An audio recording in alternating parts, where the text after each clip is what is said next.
Silakan duduk. Shalom. Saya mau tanya, siapa yang pernah mendengar kesaksian saya? Angkat tangan coba.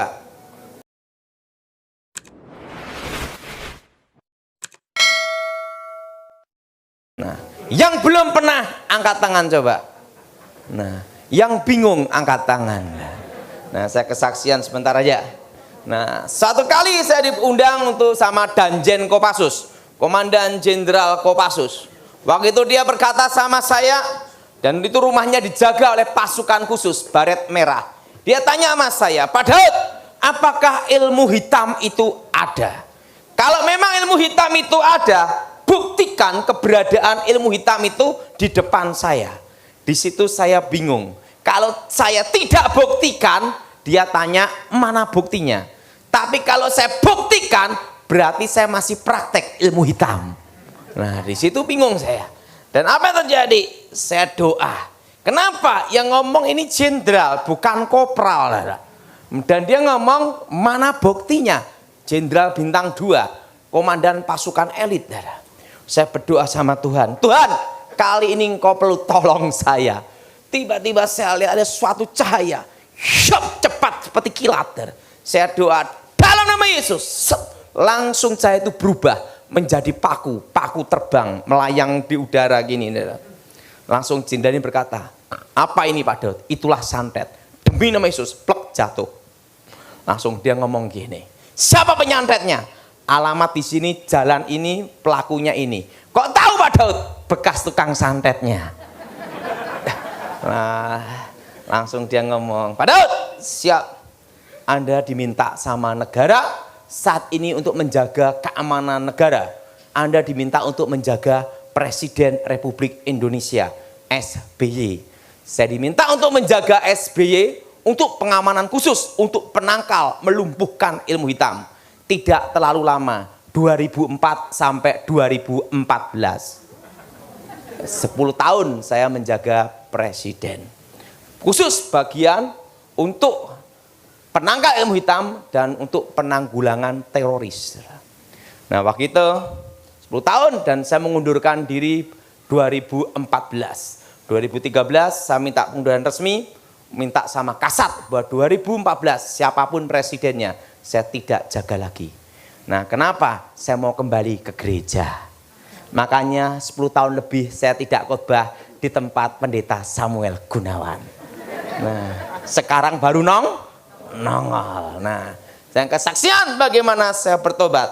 Kalau orang belum kenal saya, mantan paranormal, dukun sakti. Dikira orangnya kakek berjenggot gondrong. Tidak taunya orangnya kecil tapi keren. Nah, saya orang Blasteran, papa saya orang Chinese, mama saya ibunya Jawa, ayahnya Cina. Jadi saya 75% Chinese, 25% Jawa. Dari keluarga Jawa inilah mama punya ibu, yaitu nenek saya.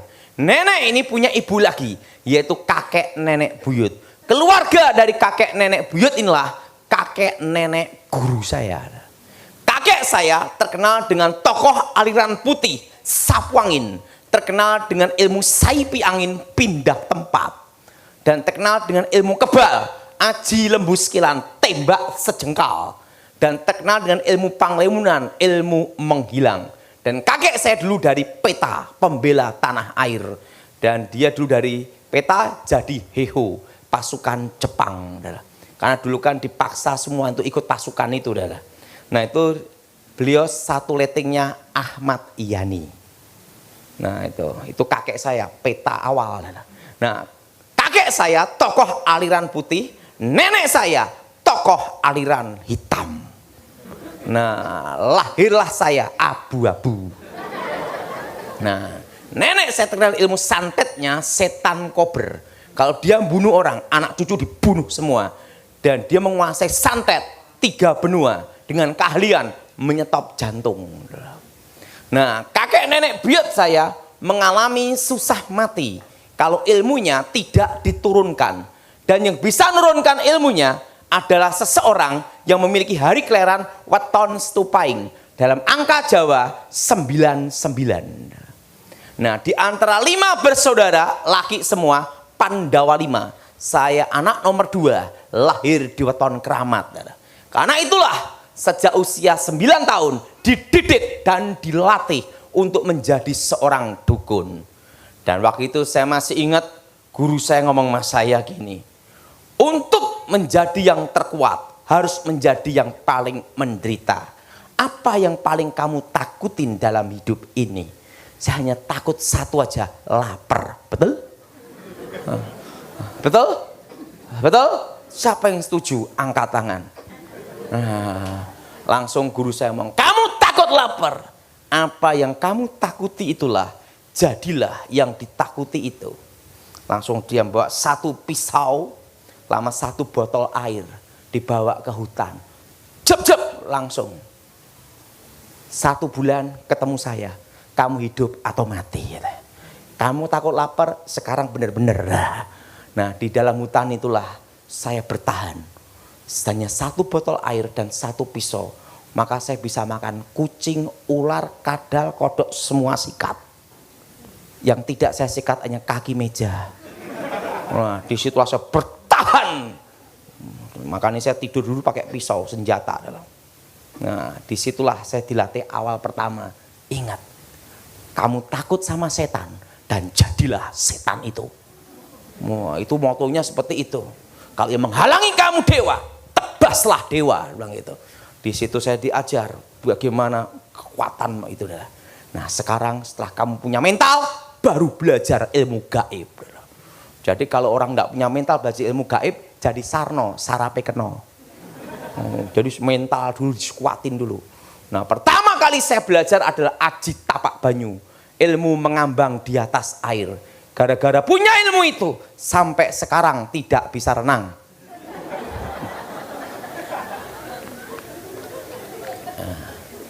Nah, disitulah saya belajar ilmu kebal, ilmu menghilang. Nah, selama saya belum bertobat, tidak pernah bayar bis dan angkot. Setelah tobat, baru bayar. Jadi setiap hari saya gunakan ilmu itu, ting, hilang. Nah, usia 10-11 tahun dibekali 100 macam pusaka, keris, tombak, pedang, dan 6 pusaka kebal. Besi kuning, mustika delima, lulang kebelandoh, kitab Stambul, kul buntet, badar besi, anti tembak, anti bacok, anti cukur. Jadi semua kebal. Saya masih ingat itu, guru saya setelah saya menguasai ilmu kebal, ilmu besi kuning, rubah dan susuk jarum emas dan jarum tembaga, guru saya lupa, aduh kamu kan belum disunat. Langsung ngomong, ya sekarang coba aja sunat, siapa tahu masih mempan. Nah, akhirnya disunat. Yang nyunat gini, yang nyunat gini,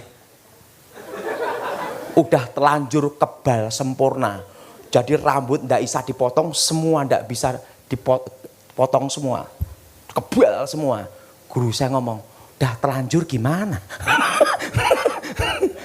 Wah, dah langsung kebal. Nah, rambut ini hanya bisa dipotong kalau bacaan selamatan, terusan baca mantra dulu, baru bisa dipotong. Kalau ndak bisa, kebal rambutnya adalah. Nah, guru saya ngomong, ingat, kamu sudah menguasai kebal sempurna. Ingat, kalau kamu mati ditolak langit, tolak bumi, badanmu tidak bisa kembali ke tanah karena seluruh tubuh kamu kebal segala senjata. Nah, di situ lulus SD saya dibekali ilmu aji sirep begonondo. Kalau mantra itu diucapkan, satu kampung tidur semua. Ilmu untuk ngerampok. Nah, kalau zaman dulu untuk perang, sirep itu guru saya.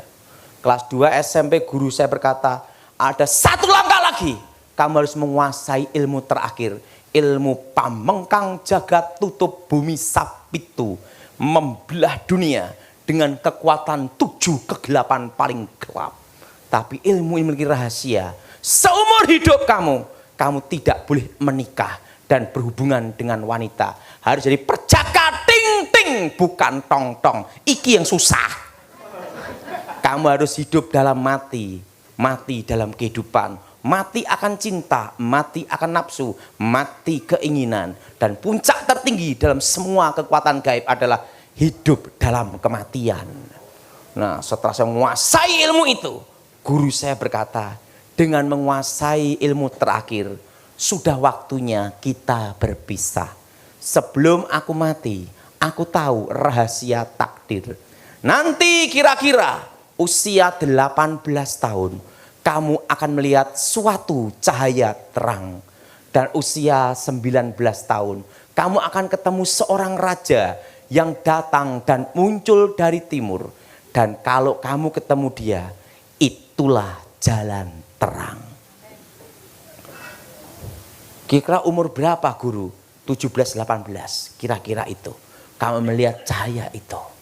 Langsung saya tanya, guru, bagaimana saya ketemunya? Sang takdir menuntun jalan takdir kamu. Kira-kira usia 18 tahun, kamu lihat terang. Usia 19 tahun, kamu akan ketemu seorang raja yang datang dan muncul dari timur. Waktu aku hidup tidak pernah bikin susah anak cucu. Demikian nanti waktu aku mati.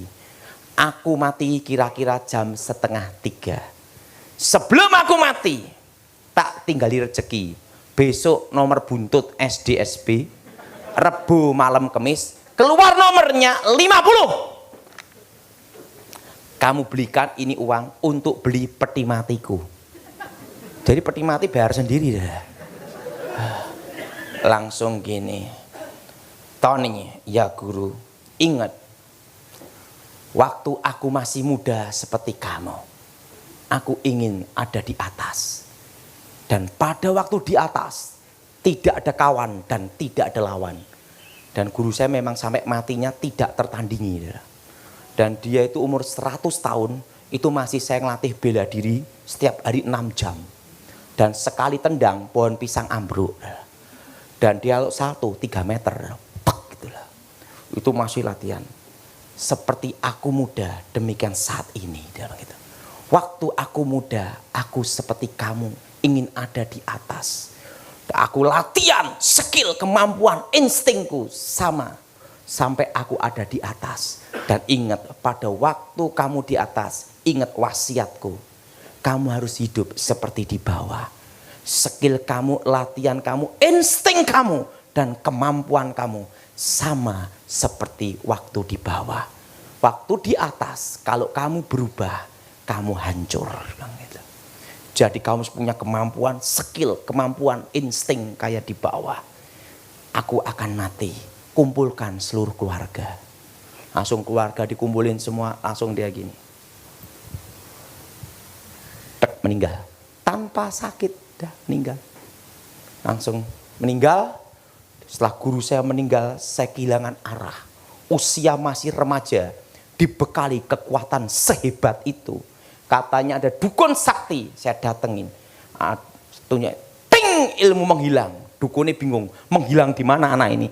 Malah dukunnya jadi murid saya. Saya kalahkan dukun-dukun berbagai aliran, bertarung terus setiap hari, bertarung terus. Karena ilmu itu kan panas, mau nyoba terus untuk menjadi kayak guru saya, legenda, tak terkalahkan. Saya kalahkan lawan-lawan. Mendekati usia 18 tahun, diajak kakak saya, Ton, ada KKR-nya Gilbert lumayan dong, ceweknya sip-sip. Saya ngomong, nggak bisa, pantangan saya perempuan, yang cari cewek bukan kamu tapi saya.